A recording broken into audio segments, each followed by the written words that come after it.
Hi everyone, back Paulie. So today I thought I'd do a little video just to show the setup that I use on my motovlogging.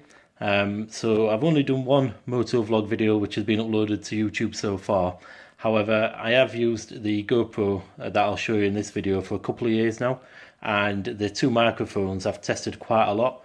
Before I uploaded that video, I've done quite a few little test rides, so I've used them and got an opinion on those so far. Also, this will be the setup that I'll be using going forward, hopefully for all the motovlogs that I put on my channel, and it's quite a good setup in terms of a budget or cheap setup.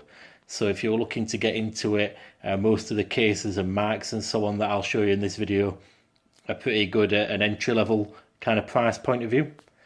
So if we just go on to the GoPro itself, so this is a GoPro Hero 3 Plus. Obviously it's not the latest model, that would be the Hero 5, but in terms of a motovlogging camera, I think this is probably one of the best, basically because for me, and some might see it as a negative, but for me it's a good point, is that it doesn't have a rear screen, whereas the Hero 5, the latest model, has a rear touch screen, and for motovlogging I don't think a screen's really necessary. It actually uses quite a lot of the battery power, and for this one, because it's Wi-Fi, I can sync it up to my phone with the GoPro app, and I can actually see it from the camera's point of view before I set off to kind of line up the shot from the chest mount that I use. So I don't really think a screen's, like I say, necessary, because obviously when this is mounted to your bike helmet or onto your, if you're using like a chest harness, then you're not actually going to see the picture anyway. And so far it's been really reliable. It's very sturdy. I've used it not only for motovlogs, but I've used it underwater. I've done a couple of like little snorkeling videos and so on. And this one I use and shoot it in 1080p at 60 frames a second.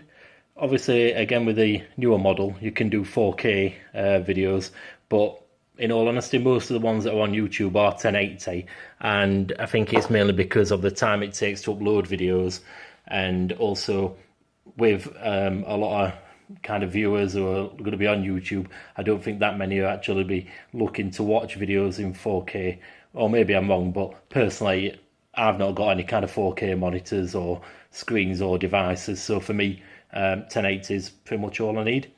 The only problem I've had with that one so far is the battery is starting to wear down a little, so it's not really holding a charge. If I put it on charge overnight, it's fine, but if I leave it, say, for a couple of days, the battery's then lost its charge, which it didn't used to do. But I think that might be just the official battery is going basically on it. But you can get alternative batteries on Amazon for about £10 to £12, third-party ones, but overall the Hero 3 is really good.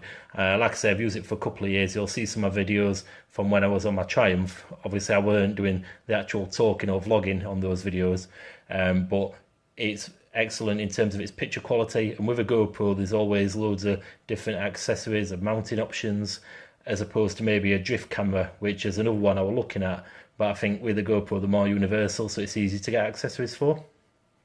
So yeah, definitely recommend the Hero 3. Hopefully you might be able to find these as well, maybe on eBay, a little cheaper than the Hero 5, and that for me is definitely worth getting. So this is the official housing it comes with, the GoPro, which is fine, and it actually picks up the microphone from the GoPro itself, the noise okay. But if you're actually wanting to record your own voice and do a vlog, then it's not, well, you can't really use it because it doesn't actually have any ports. So on the side of the GoPro, you can just see there, you've got a USB and a HDMI slot, and the USB you can actually use an external microphone. So if you're wanting to do a vlog and talk over the video, then you can't use that because it's got no actual cutouts. I've seen some videos on YouTube where people have drilled into this and tried to actually do their own kind of cutout on it, but that's a bit messy, to be honest. So what I went for is this one. Now this is by a company called Shoot. It's a third-party skeleton housing, and it's intended for this model of GoPro, and as you can see there, it's just got a little cutout, so it gives you access to the USB port. Other than that, it's the same as a normal one really. You get a little cutout for the screen for the display, and you've got all the buttons that you'd get on the regular kind of GoPro mount. And in terms of the fitting, it fits as normal as you'd expect as well, and it's really good quality. You know, the screen, everything's nicely sealed, and yeah, I mean, for a third party one, especially at the price, that was just under £10, and it's still at that price now on Amazon, so you can't really go wrong. Obviously, if it's raining, then because you're giving access to the ports on the side of the GoPro, it's probably not a good idea to go out in heavy rain, because obviously water could seep through to the GoPro itself. But other than that, as long as you're going out on, you know, a relatively dry day, then that's really good. And also, I think the actual colour of it's nice, because this is a chest mount that I use for the GoPro, and that obviously goes better against it than the clear one. So yeah, that one's a really good little piece of kit. And in terms of the mount, obviously, like I say, you can use a helmet mount, and most people do for motovlogs. And I can see the advantages, because obviously you can kind of get a higher viewpoint, and if you're turning your head, then the camera's going to turn with you. So that's good from that aspect. But personally, I wanted the chest mount because I thought it gives a different point of view, and also not just if for motovlogging, if I want to use a GoPro in other cases, you know, if like I say, I did any kind of snorkeling videos or anything like that, then it's a better kind of all-round mounting device than maybe just one that'll mount onto the helmet. And I didn't really want to be attaching mounts and so on to the bike helmet, so I find it really good. The best way to do it though is to actually mount it like that, so it's upside down, because if you mount it the right way up, you actually get a far limited kind of view, because you can only pivot it so much. So if you mount it upside down, you can rotate it a lot more, and you get a lot better image. And you can, in the GoPro itself, on the Hero 3, you can actually change your settings so that you don't have to like rotate the screen, you know, in editing afterwards. And I think, like I said, with this chest mount, you actually get a good shot, because it's a little bit lower down, so you get a different viewpoint. You see more of the kind of the tank on the bike, the you know, display, the speedo, and so on. And it's just a little bit of a different view. It's something a bit different that you don't necessarily see on a lot of the motovlogging videos. But once it's on, it's really sturdy. You know, it doesn't move. So yeah, I'm quite happy with that, and I think that's probably what I'll use going forward. So on to the mics then. So this is the one that I tried first of all, and I saw a couple of videos on YouTube, people recommending this one. It's a Boya BY LM20, as you can see there on the box. And also, as you can see, it's described on the box as being suitable for Hero 4, Hero 3 Plus and so on. And I weren't that impressed, to be fair. It actually records pretty good footage, or audio, sorry, it records good audio. Say for example, if you're just testing it out as a lapel mic in the house, it's fine. And even when I've tested it out in the bike helmet, done a little test in the house, again, it's fine. But once you're out on the road, it's pretty bad, to be fair. It cuts out a lot. You get a lot of interference with the wind noise. It's just at points you can hardly hear your own voice. It's that bad. So I wasn't impressed with it really, and I tried it out a lot of times and at different positions in the bike helmet, and I put, you know, wind muffs on it and tried a lot of different ways to use it, but ultimately I weren't that impressed, so I stopped using that. This is the actual mic itself. Obviously you've got the little kind of muffing here and there. You can see it's the Boya mic. The good thing with this though is, like I say, it is perfectly fine if you were to use it indoors, so I can still use it if I were to do any videos and I wanted an external mic. Maybe if we're in the garage and talking about the bike, it's fine. But also it comes with this adapter. So basically you need this adapter to plug into the side of the GoPro, there, the USB, and then this end is a 3.5mm slot, and basically it'll plug straight into a standard microphone like this. This is the connection on this Sony mic that's in my helmet, or obviously on the Boya. So if you need one of those, you can usually buy these separate on Amazon, but that's probably what you're going to need. Obviously you could connect your microphone directly to your smartphone and record the audio separately to your GoPro, but then you might have issues in terms of syncing the two. And I did try that, but to be honest, I think I prefer it just recording it directly and connecting it to the GoPro. So that's a Boya one. That one on Amazon is around £15 or just under £15. I'll put all the links under this video so you can see all the links to Amazon.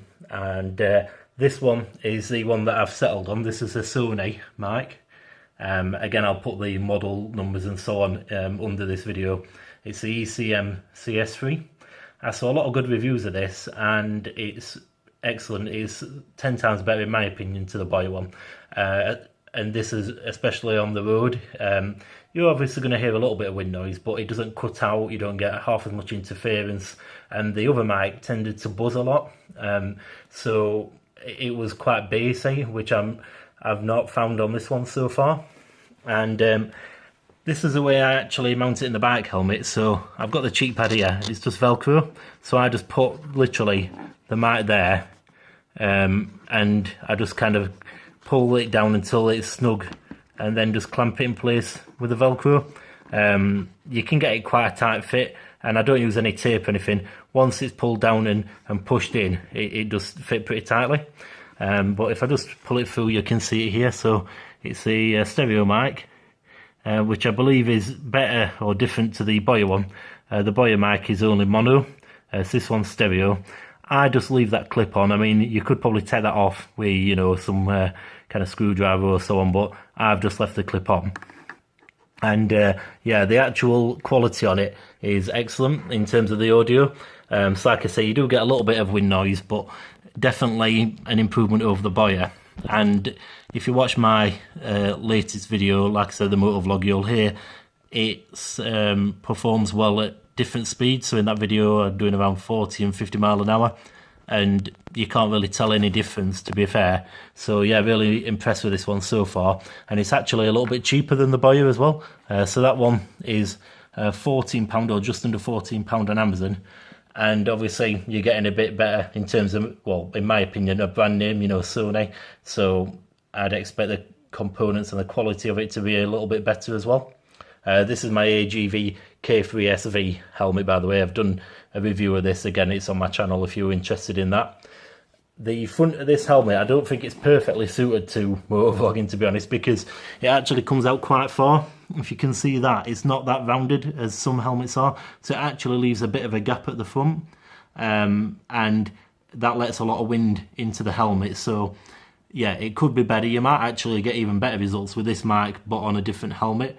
I don't use any kind of wind muffs on this. I did buy a pack of these and try to fit them on, but because of its shape and because of the clips in the way, it's pretty tricky. I've seen some videos on YouTube, people doing kind of DIY kind of wind muff kits and so on, but which I might look at in future. But so far, like I said, the wind noise, although you can hear it a little bit, it's not that bad. So again, I'll have a look and maybe change it in future, but the actual mic so far is brilliant, and it's definitely a good one to get for a motovlog setup. And the chest mount, I don't think I mentioned the price of that. That one's £25. That's the official GoPro one.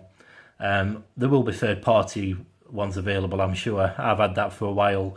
I'm perfectly happy with it. So, and I think in terms of the camera and the mount, I prefer personally to stick to a good brand like GoPro for the camera and the mount. I know you can get third-party action cameras like budget ones, but I think obviously with GoPro they've kind of got the cameras down to a T. You know, they're excellent quality cameras, and the options for mounting them are good, whereas you might get a third-party one and you might not have as many options to be able to mount it as you do with a GoPro. So I would say personally, get a decent camera, maybe like a Drift or a GoPro, and the mount, the helmet mount or the chest mount, make certain that's good quality, because obviously you don't want this to fall off. They're quite expensive. But for some of the other options, you know, like I say, if you get something like this shoe housing, that's really well made and good quality, even though it's cheap, and it's going to be a lot cheaper than, you know, some of the GoPro branded cases. And in terms of the mics, they're fairly cheap anyway, so you don't really need to spend a lot to get set up, but you do have to play around with it a little bit, because obviously every microphone is different in terms of its shape and how noisy they are. So it depends on your bike and how noisy that is as well, and where you're going to be riding it. But for me, this kind of setup's working pretty well, and yeah, like I say, I'm quite happy with it. So as always, I'm not endorsed by any of these companies, GoPro, Sony, Boya, or anything like that. So this is just my own thoughts and opinions. But if you, like I say, are interested, I'll put all the links below the video. And if you've got any comments, then please ask away. And if you want to see any more, then subscribe to my channel. I'll put some more videos on soon. And hopefully you found that interesting or useful. Okay, thanks a lot for watching. Cheers, bye.